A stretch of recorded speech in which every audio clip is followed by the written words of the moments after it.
Hello everybody and welcome to my review of Doctor Who, Planet of Giants.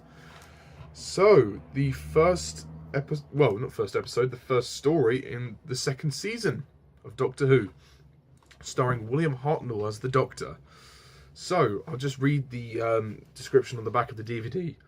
The TARDIS doors open accidentally while the ship is still in flight. Although they have arrived back on Earth in the 1960s, a time they have been trying to return to since they all met, the travellers soon realise that something is very wrong.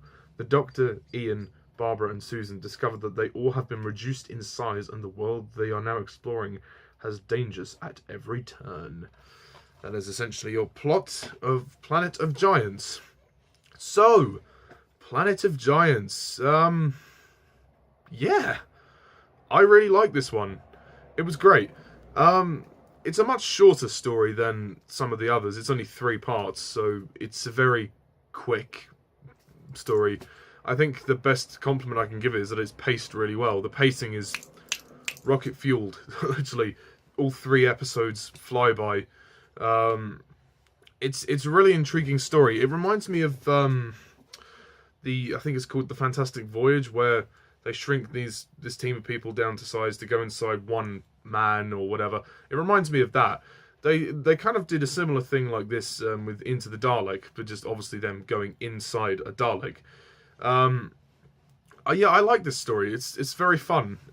It's kind of fun seeing them reduced to size and seeing them try to get their way through the pipes and everything. It's like an obstacle course. So there's a lot of fun factor with this episode.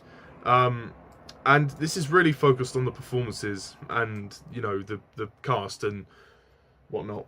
I think the cast are great. William Hartnell gives a very charming performance as the Doctor. And the camaraderie here between all 4 of them is fantastic. They're all just so good in this story. Carole Ford as Susan, again, does very good here. Much the same with Ian and Barbara. William Russell and Jacqueline Hill. All 4 of them get a lot to do. And they're all together for the majority of the story. I mean, I will say that this story, it's not perfect. I don't think it's perfect. I do find the 2 supporting characters, I wouldn't say the antagonists. One of them's the antagonist. I can't remember his name for the life of me. I didn't find them interesting whatsoever. I was more focused on the main 4, really. Those 2 didn't really have any interactions with the main characters, even towards the end. There was no interaction with them. I thought their subplot was a bit pointless, really. I didn't find them interesting, to be honest. And also those ants. They could have made more use of those ants. Thought those ants didn't really get very much to do. They would have been great as just like scary antagonists. Yeah, I think there needed to be a bit more conflict in this story. It was very much an exploration thing. There were moments of suspense when, the cat comes right in front of them, and then the Doctor and Susan nearly get drowned from the pipe. Other than that, there's not really much conflict in this story. It's just them trying to survive. Basically, it's a survival story, and they're trying to make their way back to the TARDIS, which is fine, but it's a very basic narrative. And, I mean, other than the subplot, which concerns the other 2 characters, which I didn't really care about. So, yeah, in that sense, the narrative's a bit of a mixed bag. But the characters are great, and it's a fun episode. It's a fun story, sorry. It moves very quickly. It's directed very well. It's not the scariest story ever. It's fun. It's light. It's breezy. It'll keep you entertained for 73 minutes, which is how long this story is. Like I said, it could have made more use of the ants. Although it was really fantastic to see how scale-wise, how things were different. Like with the obviously they back in those days they have to use images and whatnot. When Ian looks on the dead guy on the floor, that's really interesting. From a sort of the spectacle of it was really interesting, seeing how the main characters were so small and had to look up at everything which was massive. So yeah, and the production design is great. I mean, it's really, really interesting seeing them having to try and climb through a pipe or a sink as well, which I thought was really cool.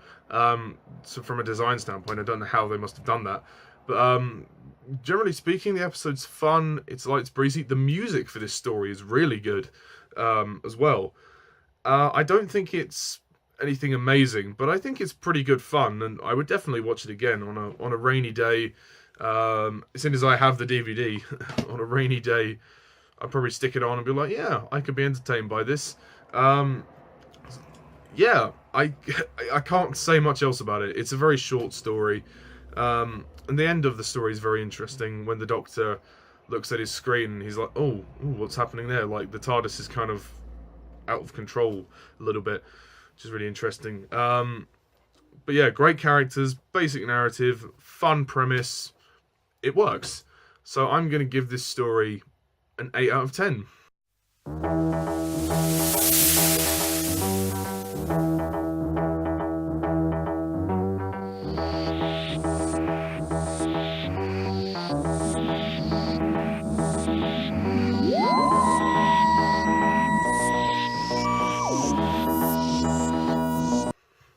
Yeah, a very short review, but yeah, that was that.